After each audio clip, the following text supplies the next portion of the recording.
Alrighty then, what's next on our agenda? Well, we've had Riff Tracks, The World's End, and... What up, dickweeds?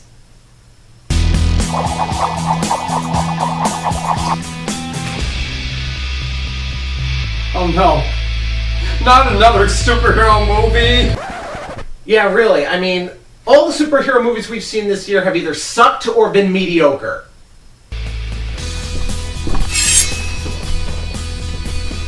Who you calling mediocre? No one? I guess we could see Kick-Ass. And like it? I like it!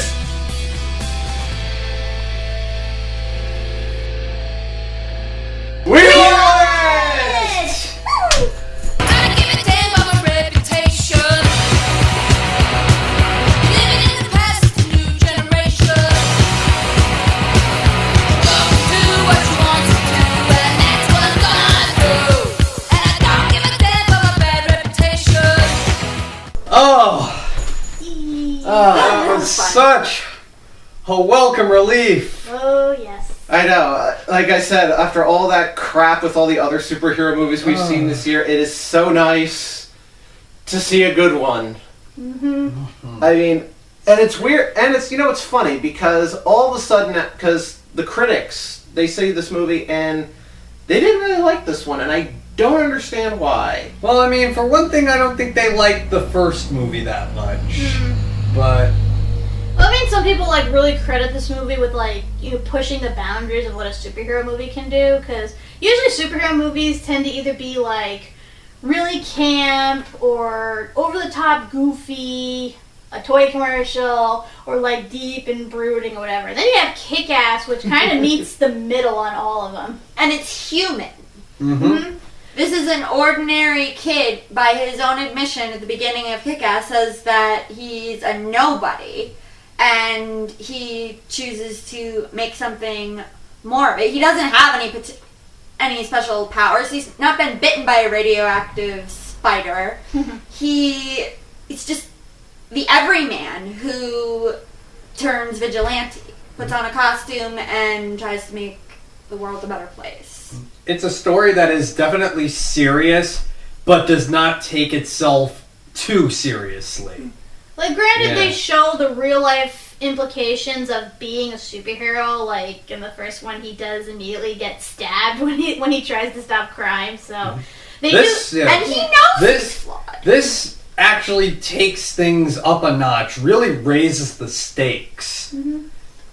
And what it also does is that it also expands the world of Kick-Ass, saying that because before it was just him and Hit Girl and Big Daddy and Red Mist, sort of. In this one, he's got pretty much it's the aftermath of the first one, and he's influenced a whole crowd of people, and now they're there's a little Justice League. Essentially, yes, yeah, they're well, even so, they're all dressing up and they're fighting crime, even though they led have by a born again Christian, an ex-monk. Yes. Yeah. It's Jim Carrey in one of his best roles to date. yeah, seriously, this is his best dramatic role that I've seen. Best dramatic / comedy. Yeah, that's it. Like I said, this is a film that is serious but does not take itself all that serious. I know. It has some really dark moments. Oh yeah. Yeah. I know. Jim Carrey, he plays Colonel Stars and Stripes, which originally was which in the comics was originally two people, but they made him one person. there wasn't much difference between them, to be honest. They were usually together, and I know in the comics, what was it? Colonel Stars does get killed off, and the same time we see the movie, and then Sergeant Stripes gets killed off in Kick-Ass 3. Yeah, I remember that. But because of the direction they went in the second movie, they pretty much just merged the two, because really there was no point. Yes. But I really like Jim Carrey's performance because it's twisted. It's more of a twisted sense that he has.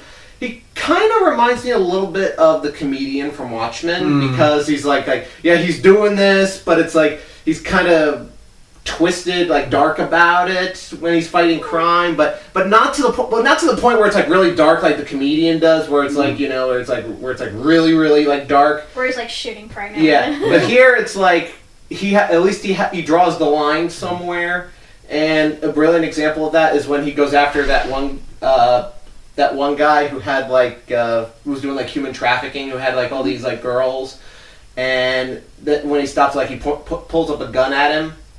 And then, like, you know, like he was going to shoot him, and after they take care of everything, he's like, "Were you really going to shoot him?"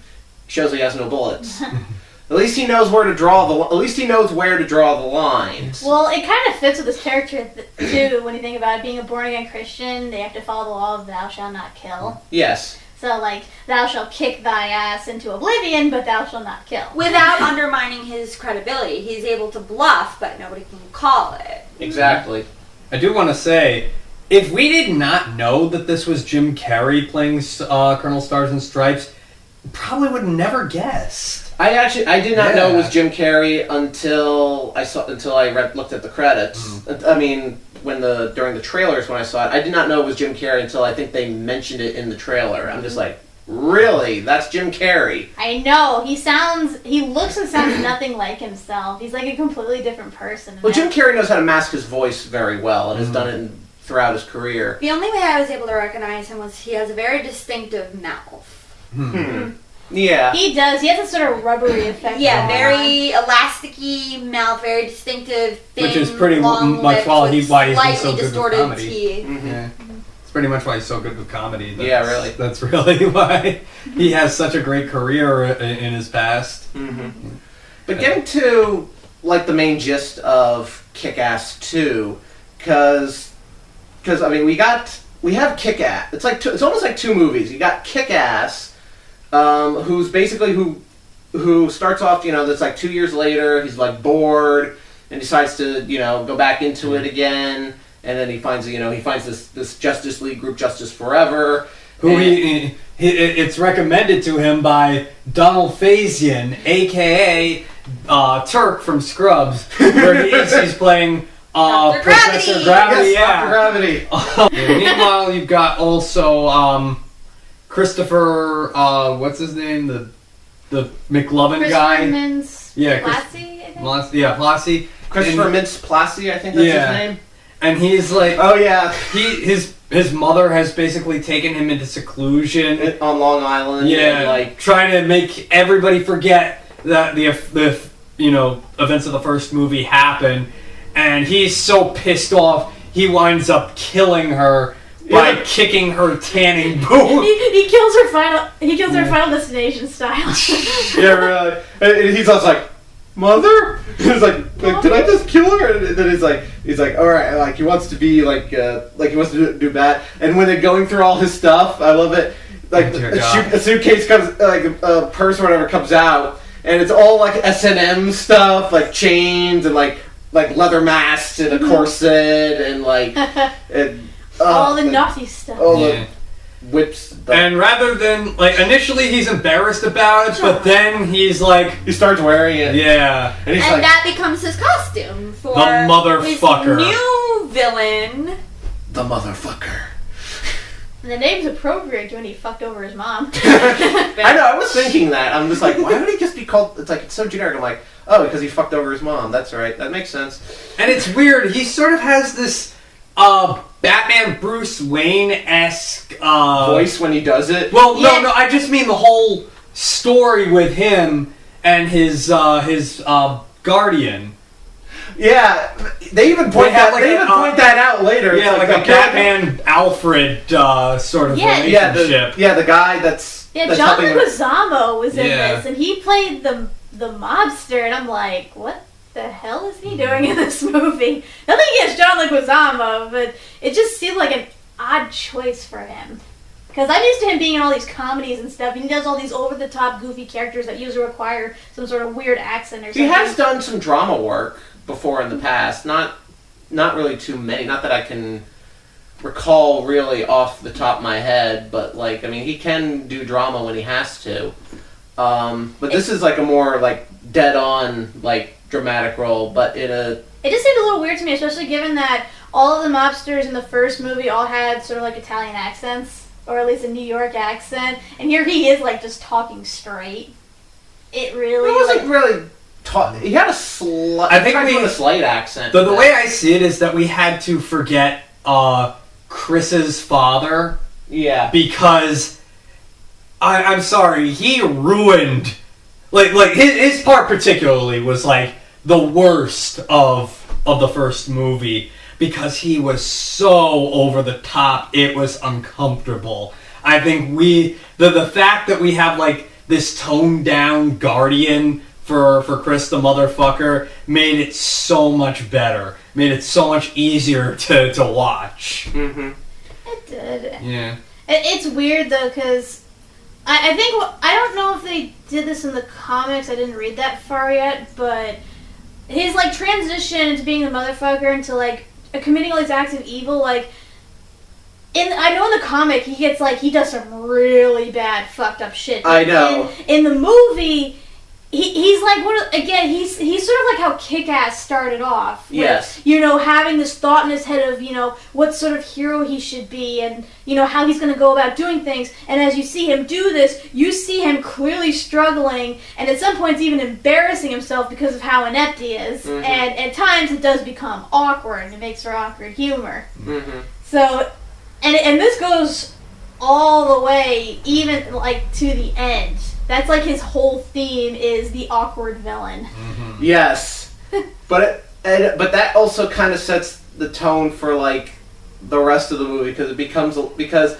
it's a lot more comedic in this one than it was in the first Kick-Ass. The first Kick-Ass, it was awkward humor, but it still tried to be serious. Here, it doesn't take itself too serious. It decides to not take itself too seriously.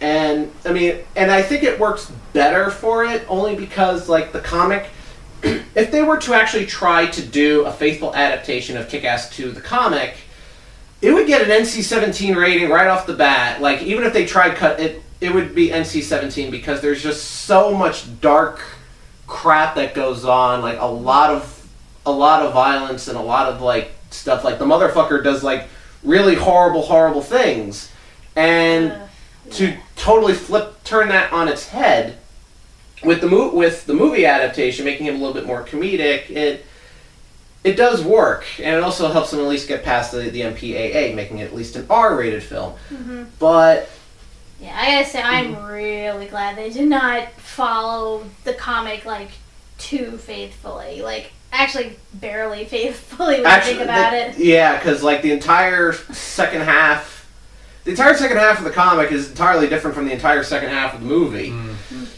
I mean, they changed a lot of stuff with this movie, and I think it works better for it.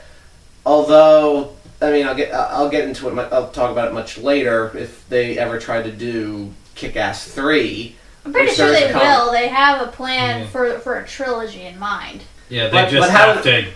But they said they have to do it really quick, though. But it wouldn't. But it wouldn't be like. It wouldn't be exactly as like the comic. It wouldn't be that faithful to the comic because they've completely changed the story. Because they've completely changed the storyline to the second half of Kick-Ass 2, and the ending, especially the ending, is completely different from the comic.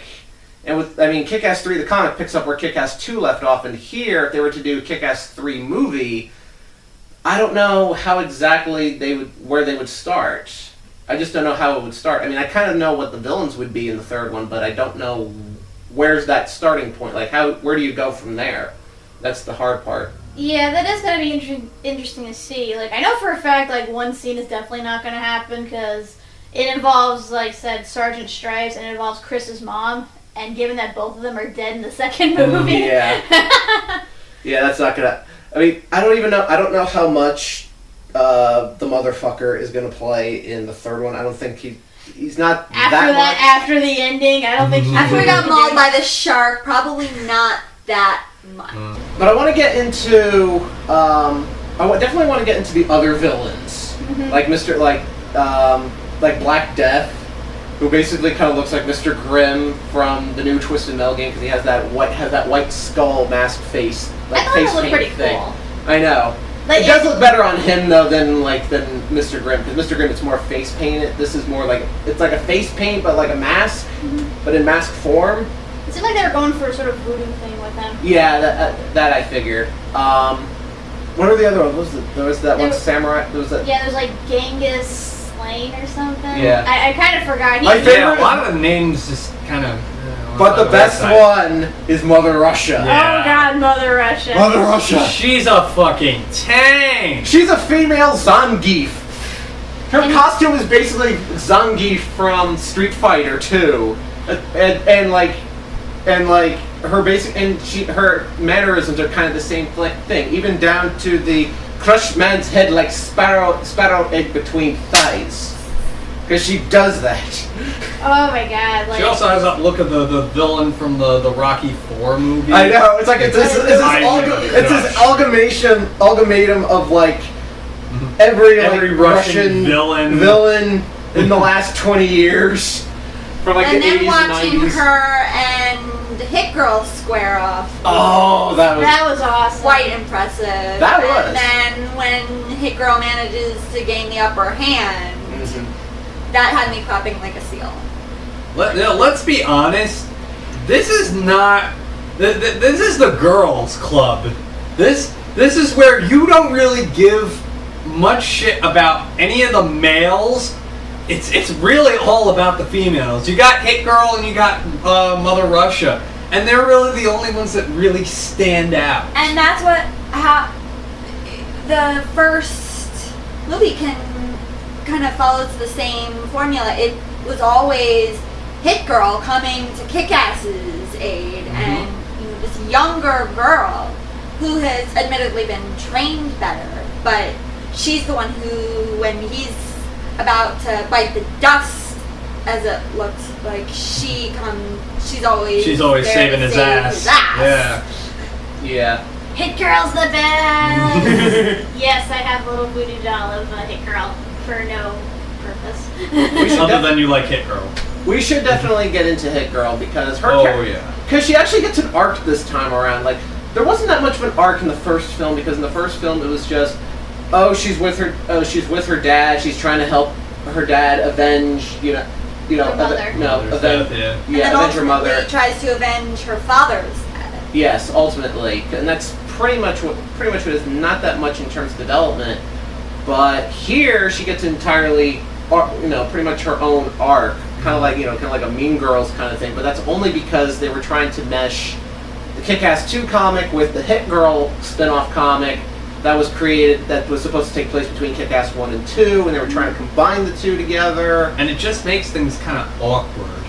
Although, if I might play devil's advocate, it's like, I don't know, it kind of works because, I mean, you have a movie that's a lot more violent, a lot more gory than the first Kick-Ass. There's definitely a lot more violence in this one, but here, I mean, at least here with that arc, it does kind of break up the tension a bit. It does create a what-if scenario, but I can understand why it would be out of place, and especially with something like this, especially when we just saw Kick-Ass and his Justice friends coming in and just, kicking the crap out of people, and then all of a sudden we see Hit Girl.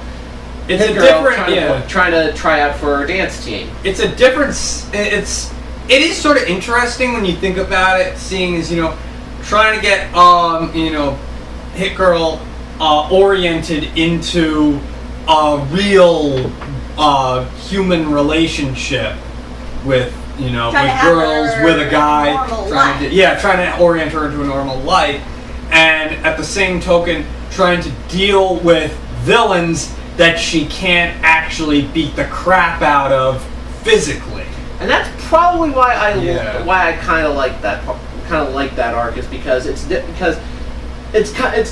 different from the first one. It's not like in the first one where she can just go in and beat the crap out of someone. Here she has to be a little bit more. She has to be a little bit more. She has to be cunning. A little bit more cunning. Use her brain versus her brawn. And also the fact that she tries to build like her own, social development. But it reminds us of her humanity. Like, even though she's a little firecracker, she is still a mortal human girl with susceptible to feelings. She never had a childhood, and this is like she was kind of trying to make up for lost time, I guess you could say.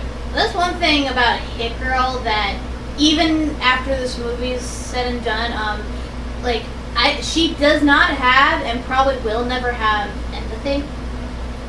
Because that's one of the things, like, she's been trained her whole life to be an assassin. Like, she's killed God knows how many people at this point. And the thing is, a person with empathy at some point would start to think, oh God, Killing what am I is wrong. doing? You know, I could be killing someone's father. I could be, orphaning some kids. I could be, causing some widow to end up like my mom, like stuff like that. But even then, she always just brags like, yeah, I've killed like 3 guys with just my finger. Yeah, though to be honest, they've never really given her that opportunity because everyone she's faced has just been a complete scumbag. They never show an ounce of humanity. When you're up against that kind of adversary, you have to harden yourself. You can't feel any remorse for what you've seriously, done. like I said, and there's never an ounce of humanity in these people anyway, so it's like there's really no reason for her to feel that. You know, it's funny because Kick-Ass eventually gets empathy like near like the very, at the very end of. Yeah. Well, he essentially goes through what Hit Girl went through in the first movie, where going around beating up people. Well, I mean, he at least had that sense, especially since, let's be honest, it's because of him that Big Daddy got killed. Yes. He kind of felt like he owed it. It to Hit Girl. Owed it to Hit Girl to to continue fighting. But in this movie, like, he is sort of almost, I say, halvesies responsible for his dad's death. Mm-hmm. Because unfortunately, like, at one point his dad finds out that, he actually has been Kick-Ass this whole time. So he covers for Kick-Ass. Because what happens... And that's when he ends up in jail and ambushed by the criminals who hang him from jail. Yeah, because eventually what happens is, like, the movie kind of pulls a Watchmen in which they want to... They want everybody to register. They don't want everybody to... They want everybody to reveal their identities or they're going to be arrested. Reveal you're a mutant. Well, actually, they're still going to, they're still going to arrest them anyway. They don't want anybody wearing masks. Let's put it that way. Any masked hero, villain, they want in jail. But it's kind of a stupid reason. It's mainly because they feel like, even though these guys have proven themselves that they are, they're good, they're looking out for humanity. They go out and do community service. Yeah, they do. They go to soup kitchens. Yes. And it's so obvious. These people are not going to turn against the police or anything. They're on the level. They're on the side of good. But because these villains are in masks and everything, and because, oh my god, in one of the stupidest scenes, when like the motherfucker attacks what's her name? Night Bitch. Night Bitch. When he attacks Night Bitch, and a bunch of cop cars come, but they come like one at a time, and every time motherfucking Russia. But it was so hilariously Motherfucking Sends Russia. a lawnmower through the car's windshield. Why is there a lawnmower on Because she the car? she lights a propane tank on fire, throws it at the first car, puts like She's a machine. shoots out the second car, and has it like back up with a lawnmower on the back of it, which goes right into the third car. And I don't even remember what happened to the last 2 cars, but oh my god, it's just like, okay, you heard backup, you're not hearing from these other guys, send the SWAT team or don't come at all. No, send in the National Guard. Fucking God. Send every military officer you can find. I'm pretty sure if she wanted to, she could just pick up a cop car and just like bang her head through it and slice it in half if she wanted to. That's how fucking hardcore she is. But yeah, it's because of all while playing to the rock theme of Tetris. No, with all due respect, I know because of this that they tell the heroes, you know what, you can't be in masks or you're getting arrested. Well, as I was going to say, this is the one thing that they actually do explain better in the comics. And The reason they don't, because I'm pretty sure they either left out or eliminated this character from the first movie, but what was it? Motherfucker's dad had a cop that was on his payroll that worked for the police that, you know, enabled him to get away with a whole bunch of shit. And the thing is, he actually plays a bigger part in Kick-Ass 2, because he's the one who says, okay, anyone who's wearing a mask, arrest them. And he does that because he knows who the motherfucker is, and he knows who's on his side, but he just wants to get all the heroes out of the way. I think maybe they cut his character out could be because of time, or it could be because maybe they couldn't get Xander Berkeley to come back. Even though his character does come back in Kick-Ass 3. That's the odd thing, like, because like I said, his character plays a big part at the end because he ends up chasing after Hit Girl after that whole big showdown between the heroes and the villains, and she actually steals, like, after she brings Dave to safety. She steals an ambulance and is trying to get out of town, and he stands in her way, believing that, her sense of morality won't allow her to run me over because I'm a cop. And sure enough, she skids off, crashes, and then he has her arrested and carted off. And then, like I said, I think he's supposed to be like the big bad guy at this point in the third one. Yeah, pretty much they have to take on the cops. He is going to be. It looks, because I've read like the description of Wikipedia, that he is like one of the main villains in Kick-Ass 3, and I hope, because that's what I think is going to happen. Like, it's going to come down to like Gigante. That's the character from Kick-Ass 1, and this other guy who the motherfucker sees about midway through Kick-Ass 2 in prison was his Uncle Tony or something.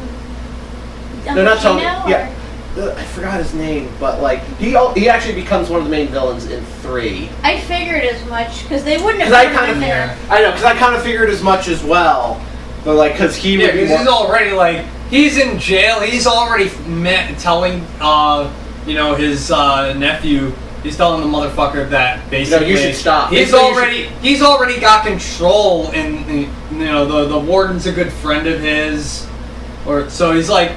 Like, he's the one to really, like, a force to be reckoned with, in my opinion. Like, at first, when I first saw that scene, like I said, I hadn't read up the full comic up to that point. I thought he was there just for the pure purpose of killing off John Leguizamo. Yeah. Now, speaking of that, there is a confusing thing. I'm not sure how it happened, but following that scene, they find out Colonel Stars and Stripes' identity and come and kill him because they knew that he was ex-mafia, that he worked for them. But when in that scene prior did they say, how did he find out? Well, it's really not that hard, especially given what all the heroes were doing. Like, some of them had like public Facebook pages, Yeah, they were some of them posting even on had Facebook. Contact information, and heck, they even showed up at like soup kitchens and stuff. I'm pretty sure at some point among all the thugs that work for motherfuckers, somebody would have recognized him. But thing is, like, motherfuckers like, thank you, you told me all I needed to know. And immediately we go into the scene with Colonel Stars and Stripes' execution. I think that was more of the message of don't get attached to people because it only like hold you back and basically show no mercy. How to be really evil. Yeah, like real evil if you're gonna be evil, be ruthless. That's why it says thank you for showing me all I need to know, because it's about him wanting to be even more evil. That also prompts this is a kid with a grudge to nurse. I mean, his dad got blown away by a bazooka. I mean, rightfully so. I know, and it was awesome. That was a great scene. It was awesome, but I like how both motherfuckers, father in the first movie, and Big Daddy was also killed in the first movie, because it makes Hit Girl and the motherfucker like two sides of the same coin. Like, they have they're bonded by a similar experience, but they turn out to be two completely different people, and Hit Girl enacts her vengeance for good, whereas the motherfucker for works. Well, I feel like with the motherfucker, he was always evil. he always wanted to be Well, he looked up a to villain. his father. Yeah, But he was, I mean, but he was also a dork. yeah, but I mean, even so, even before his father is killed, he's like, he wants to be a villain. He has no remorse for anybody. He walks into a comic book shop, somebody tries to be friendly, he's like, get away. No, that was his That was- bodyguard. Well, still, it's like, Well, I mean, you could blame his father for that because of his rich, status. Obviously, he doesn't want anyone cozying up to his son who might end up using him against him, because that does happen. but the point of the matter is, it's like, he has no desire to change. He wants to be a villain, plain and He simple. embraces what he sees his father Yeah, doing I know. wrong. He thinks his father's doing right. Especially when he goes and when he robs that one convenience store. It's like put the money in the bag. And like he's doing everything wrong. And he knows everything is wrong. No, And yet- no. Just the robbery, the way he's doing Well, the yeah, robbery. but I mean, like- but he keeps doing it. But he Yeah. does it. But then when he comes out, even though after he shoots up all the Pepsi product placement, like he comes out and he's like, oh yes, this felt so good. This is what I was born to be. And that brings up one of the major themes of Kick-Ass 2 is of self-discovery and identity, and that Kick-Ass discovers that he wants to be the protector of New York City. He wants to be he really wants to be a superhero. He wants to take it seriously. Like he said it's like he says in the first movie or the first story. He says, "With no power comes no responsibility." Now he actually has responsibility. Mm-hmm. And with the motherfucker, he realized that he discovers he wants to become a villain. And even going as far as Hit Girl, she discovers that she tried being normal and tried to be fitting in with the clique girls or whatever, and realized that she is who she is. She is who she is, and that's what I like about it. And it's great, and it makes sense because they're teenagers, and that's the time that you try to figure out who you are and what do you want to be in life. It makes these characters more believable. Mm-hmm. Given that they have no superpowers and they choose to do what they do, they are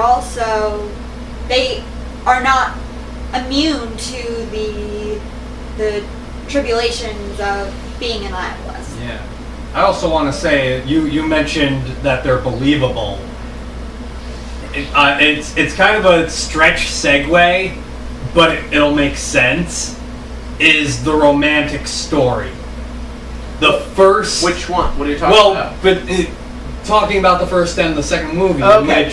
in which Dave gets involved with that one girl that he really likes, Katie, and I felt that relationship was just so superficial, was just so shallow. Well, that's because it never happened in the comic. Well, yeah. But I said, yeah, because they're making it for the movie. Because they're making it for the movie to get people in the door. It's a superhero movie, Well, they and the want hero to inject has some happiness. There has to be Yeah. a damsel But- in distress. There has to be a Mary Jane to a Peter Yeah. Parker. Yes. But But she's I'm never really in that position, though. yeah. She's That's just true. She that's kind not of the second convinces movie. him to try and stop being a superhero because it's gonna get him killed. But essentially, just the whole thing with him getting injured and her falling for him as the gay friend, and then they just fall in love later on because he admits that he's kick-ass and that he's not gay, and it's just so I didn't like it. But then you have this movie in which they break up. It's a stupid reason, but I'm glad they broke up. And he actually has a better relationship with Night Bitch. It's despite the fact that it's kind of montage for the most part, it still feels a lot more natural. Well, it's purely physical. There's no Yeah. real emotional connection or anything. It's I just don't know. no, there really isn't. No, they don't really show any physical connection, unless Well, I think given time, it probably could have grown into something. No. even when Kick-Ass goes to the hospital to see her, see how she's doing. That's the only real scene where you see the two of them, just being together, and instead of just screwing around. Well, here's the thing I've realized about Night Bitch is that she's all about reenacting the fantasy. Like, every girl loves a guy in a mask. And she managed to bone, like, the most famous masked vigilante there was. Like, constantly. But once he visited her when she was in a vulnerable state, and neither one of them were wearing masks, that's when she realizes, oh, this is too real. I never wanted this. Like, she even says, like, you know, plainly states, like, you know, this is about as real as you and me being boyfriend and girlfriend. Because that's it. She's purely in it for the fantasy thing. You know, she's playing a character, he's playing a character. They have that whirlwind romance and everything, but at the end of the day, there's nothing comes of it. That's pretty much what she wanted, and that's how it pretty much ended up. I didn't think the two of them were going to be a couple in Kick-Ass 3. It didn't seem like it was going to head in that direction. Nah, like I said, like she just like the whole fame mass vigilante aspect. That was pretty much. I guess maybe I was seeing something that wasn't there. Possible. I mean, if it was under different circumstances and, like, you know, she happened to go to a school and maybe they got to know each other. Like, I'm pretty sure she was an adult, though. I kept thinking she was older than him. Yeah, I think by so. a lot. Didn't she work at a bar? Something like that? I'm not sure. They only show her at her house without her mask on. But I didn't see anything coming of that because I could tell what type she was as soon as, like, they had sex in that bathroom stall. So I was just waiting, like, okay, something's gonna happen that's gonna break them up. Either she's gonna die or there's gonna be some contrivance or whatever. And that actually, and I gotta say though, like, there's this one scene that I'm pretty sure everyone's heard about by this point, that there was supposed to be this really bad rape scene. Now, in the comic, Motherfucker and his group was at the Toxic Mega Super Cunts or something. Yeah. Yes. And, it was definitely super cunts. Yeah. Yeah. Their first big, real public act of evil is they go through, like, this neighborhood and they're pretty much just killing whoever they happen to set eyes on, including children, like, families and everything. And at one point, like, because Motherfucker really wants to, like, hurt Kick-Ass, like, hit him where it hurts, and because he doesn't know about his family at this First, point. you must attack his heart, as they say. Pretty much. Spider-Man. Yes. And somehow he deduces that Katie, who, like I said in the comic, isn't his girlfriend, it's just his crush. He deduces that he's in love with her, so he's figuring, okay, me and my gang are gonna fuck the shit out of her just to get back at him. And that's what they do. They kill her father and then gangbang her. Yeah, that's in the comics. Like, I heard that, like I said, I didn't read up to that point. I heard about it, and I'm like, oh god. Yeah, I heard. Please don't let this be a Having movie. not read the comics, I'm so glad that part was cut out of the movie. I was too. glad too because I found that out after the fact. When I read it on Wikipedia, I'm just like, like- I'm like, oh dear God. Like, I had never been this conflicted about watching a movie before. Like, I've seen plenty of movies, but I usually didn't know the backstory before I saw, like, some of the horrible scenes that were featured in them. And even then, I had no real connection to it, so I wasn't as offended. Which is why, like, I wasn't really offended by Watchmen when they had that horrible, like, pregnant woman shooting thing in it. Well, that happened in the comics too. I know, but still. But I like that they had at least the good enough sense and foresight to actually change it so that it was Night Bitch that they go to try to rape.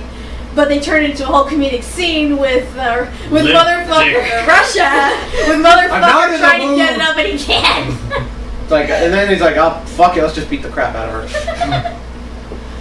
Like that it made it funny, and like I said, rape is never funny, but the fact that, like, you know, he attempted to and once again he failed miserably just to show how much of an asshat villain he is, like that it saved what could have been a very horrible scenario.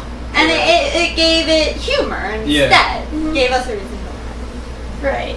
So. But yeah, like, I was so glad that they changed that. So glad. Because I kept saying, like, okay, if this is in there, I'm gonna walk straight out of the movie because I'm not giving my money to the people who think this is okay. But thankfully that was right. But then, of course, as I was mentioning before, they eventually find out about Kick-Ass's father. Now, the scene leading up to this really pissed me off because this cliche is, like, become, like, I don't want to say too commonplace, but it's been well known enough where you know exactly what's going to happen as soon as you see it. It's the it's the Uncle Ben story. Right. It's where in the new Spider-Man movie, Peter Parker has this big argument with his uncle saying he hates him and he wishes he would die or something like that, and then all of a sudden he dies.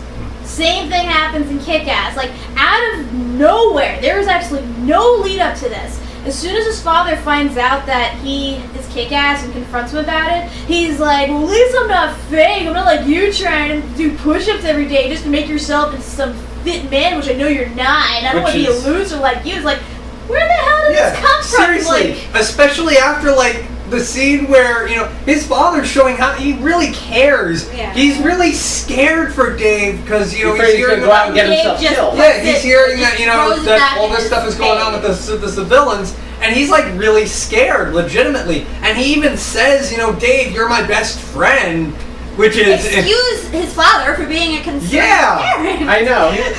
Like, I really would have liked it better if the scene No, even worse, his father is working like 2 jobs just so he could pay for his son's school, his education. Yeah. Oh my god. Like, in my opinion, the scene should have been cut. It should not have been in there. Like, if they wanted to have his father find out, they should have had that he finds the costume, you know, while because he thinks he's on drugs at this point, he finds the costume, and after he does that, then the cops show up. And then realizing what's at stake, then he takes the fall.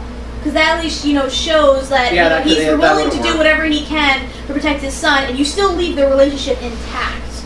That whole thing with him, like, bad-mouthing his dad, that did not need to be in there. That was completely out of character for Kick-Ass. That did not fit the theme. I did not like it. That was tragic, but I think it makes the fall that his father takes for him more meaningful, because his son just told him that he hates him incredibly unnecessarily, but he saves him anyway.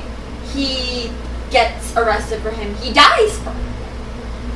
I guess I can see that, because I know one of the things they were trying to push was that, you know, if you're going to be a superhero, you got to deal with the consequences that arises from it. You know, because he was kind of living in the fantasy. He wasn't right. Like he saw bits and pieces of real life, but I think all in all, there wasn't really any motivation for him to think, oh, I could get killed. But that seems to be the theme with both Kick-Ass 1 and 2, is that, you know, that you have to, it's not all fantasy, that there are consequences with their actions, and you see that you see that in Kick-Ass 1, and you definitely especially see it in Kick-Ass 2.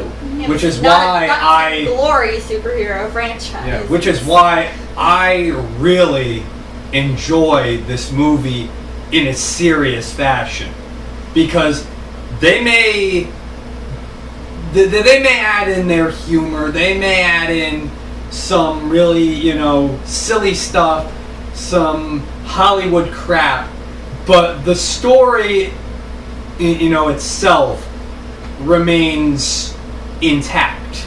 It sends the message that it is supposed to send.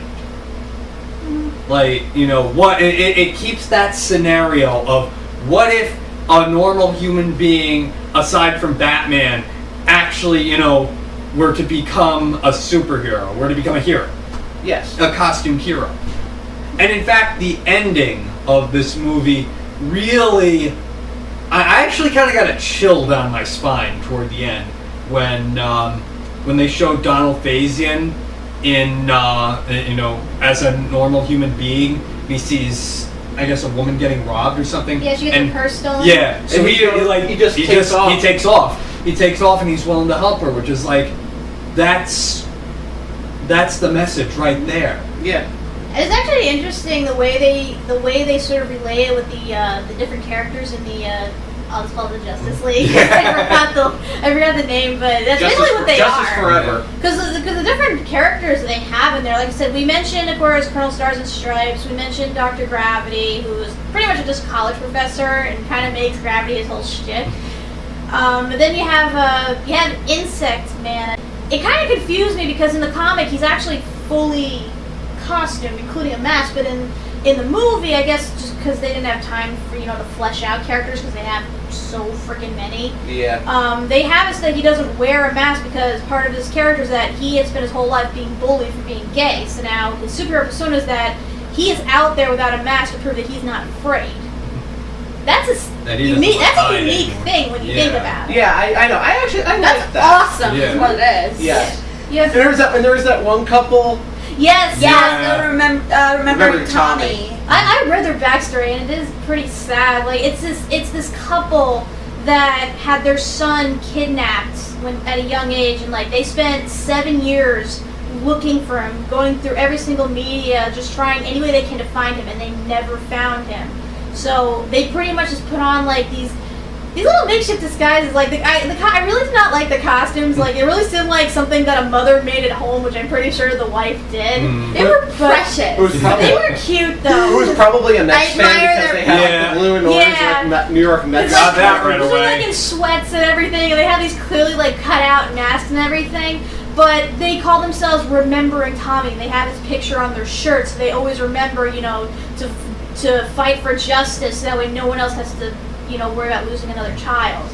And that's pretty cool too, because you never see that. Usually it's like either one parent that's like trying to avenge their family's death, or it's a kid trying to avenge his parents' death. In this case, you have two parents that are trying to avenge their child. Ordinarily, it's the loose cannon one who's just gone off the rails with grief.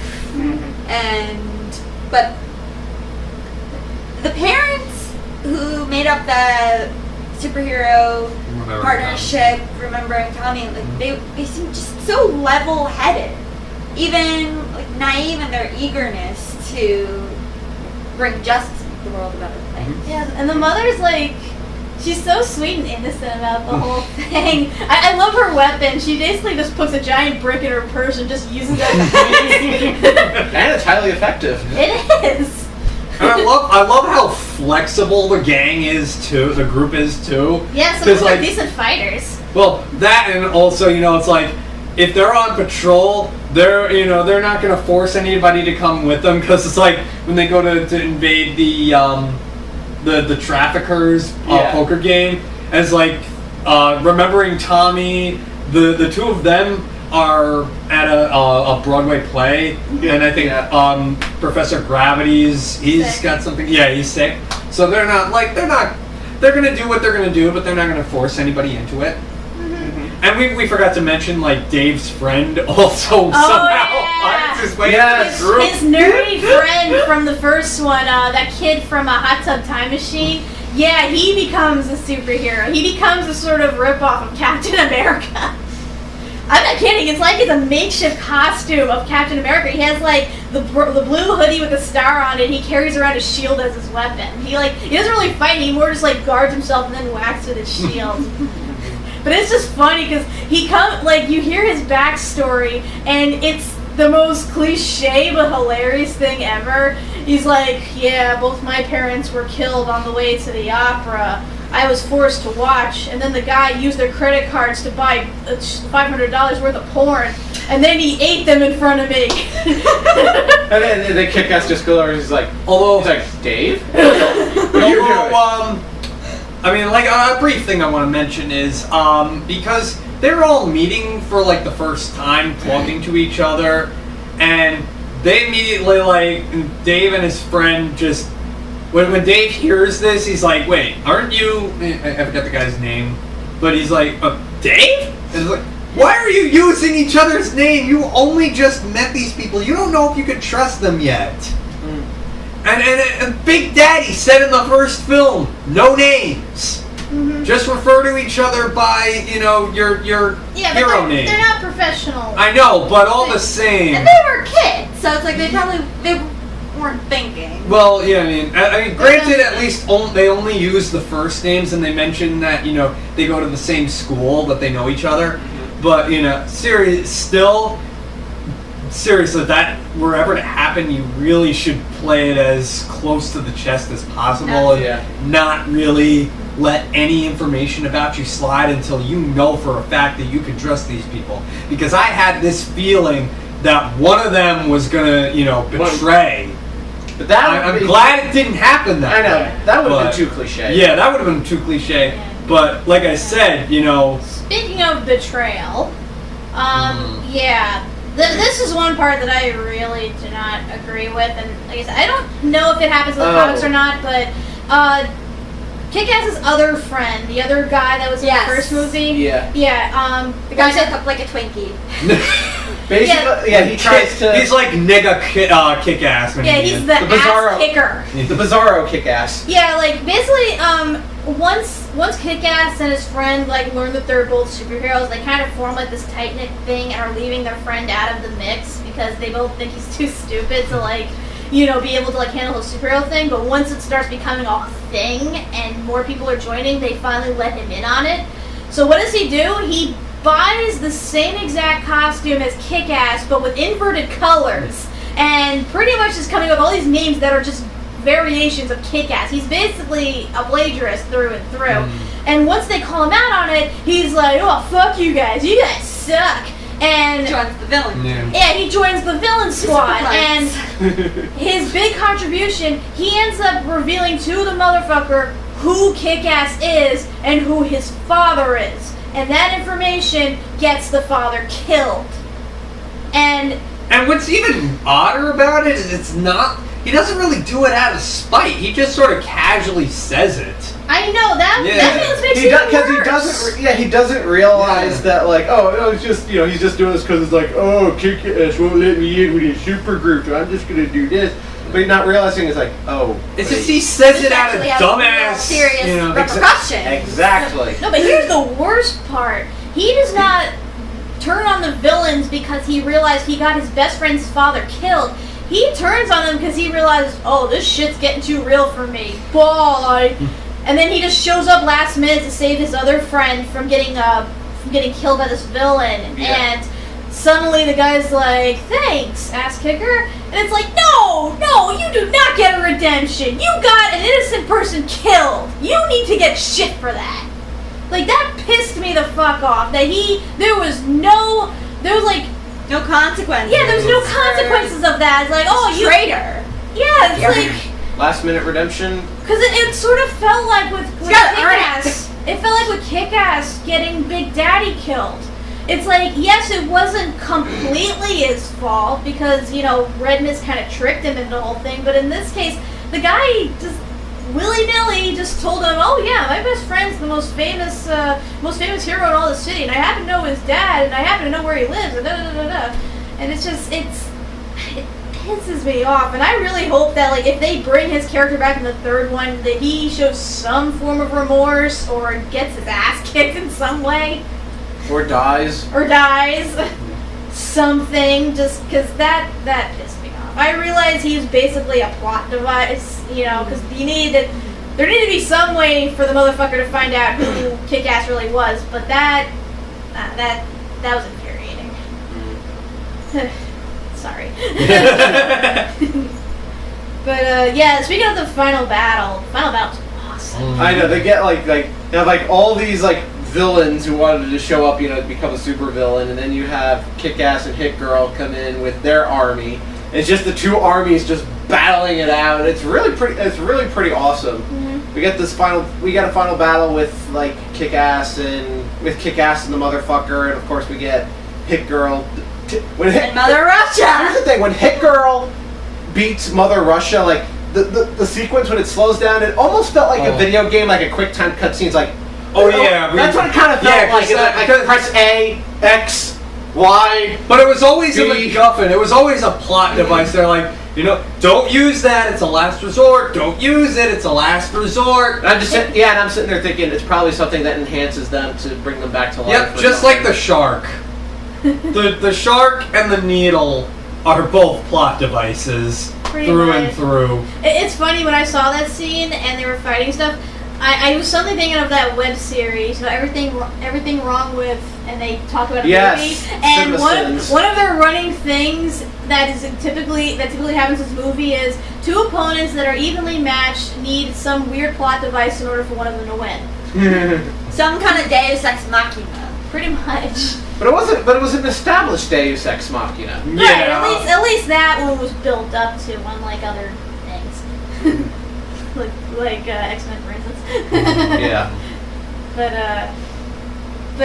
yeah, like that was cool. The thing I was kind of disappointed with, because of course you have to have the showdown between Kick-Ass and Motherfucker, but I expected Kick-Ass to like really kick his ass a lot more than Motherfucker did, because with Motherfucker they show him starting to learn how to box, but he chickens out. And he keeps getting the crap beaten out of him, and instead of actually continuing the training to get stronger, he's like, fuck this, I have money. He I'll just throw whines money and at throws my... money. Yeah.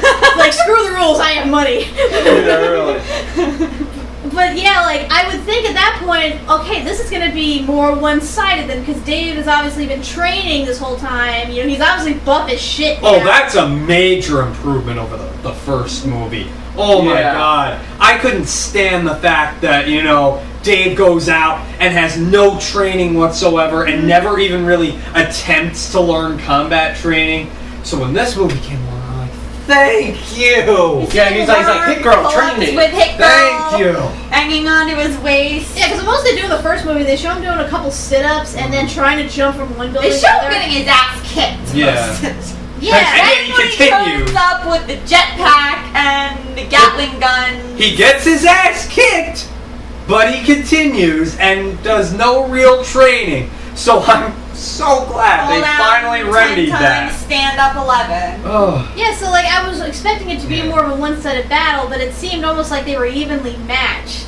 Which once again, it had to take, you know, the usual thing where it seems like the bad guy's overwhelming the hero, and then he says something to him, and there's like an inspirational moment, and the guy is like, oh, I can do this, and then he fights back, and then the villain goes down. That's what it felt like when he knocked him onto the glass. Yeah.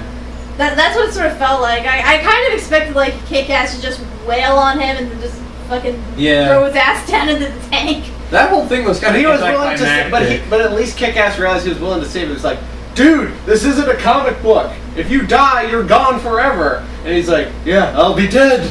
I'll be like an evil Jesus. I'll be legendary. That it was one of my favorite lines. And then he falls, and he's like, but then I was thinking, wait a minute, aren't they above the... Yep, they're above the tank. Yeah. It's like, oh no. I had said, like, when they're on the window and before it gets broken, I'm like, they're right above the shark tank, aren't they? I'm like, yep, of course. Yeah. And then the shark wakes up and starts eating him. I guess you could say they jumped the shark. Yeah! More like he fell in the shark. Yeah, he fell onto the shark. Yeah. More like the shark jumped the villain. Yeah. The shark jumped him. And we should probably wrap this up. Yeah. We probably should. We've been talking forever, but there's just so much to talk about. It's Yeah. like, Yes.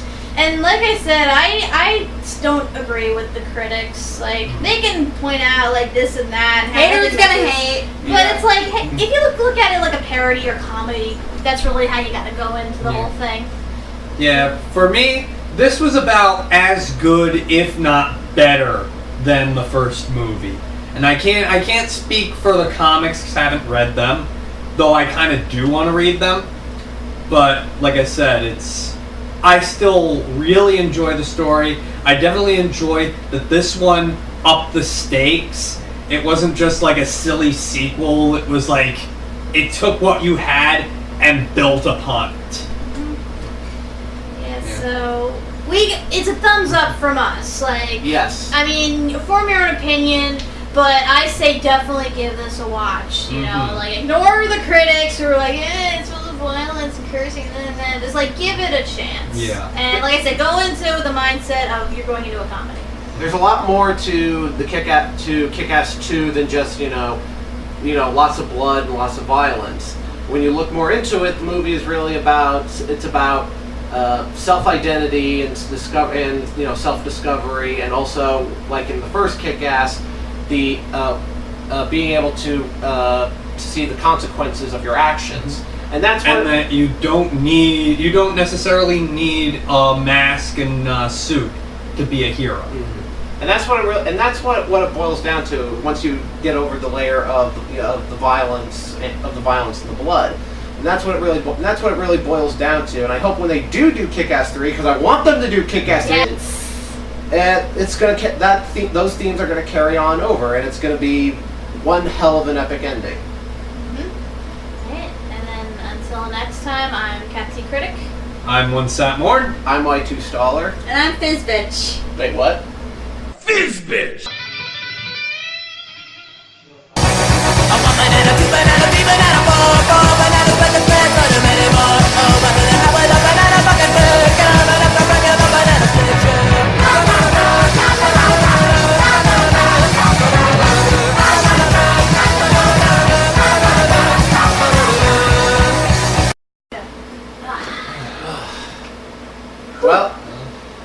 Well, I hope that's to hit girl satisfaction. Yep. Wait, what are you talking about? You called my name? Oh, hit girl. Where did Cat go? Satisfactory performance. You three have potential. I was thinking of maybe making you three my sidekicks, if you're interested. Yeah, sure. yeah. Where do we start? When are we gonna get better costumes? Oh. Become better fighters, and then you'll get better costumes. Guess I'll call myself the Black Guy. Wait, that's racist.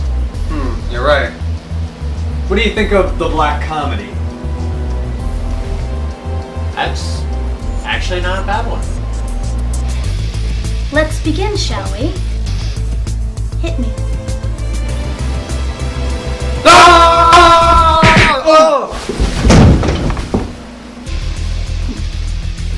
Amateurs.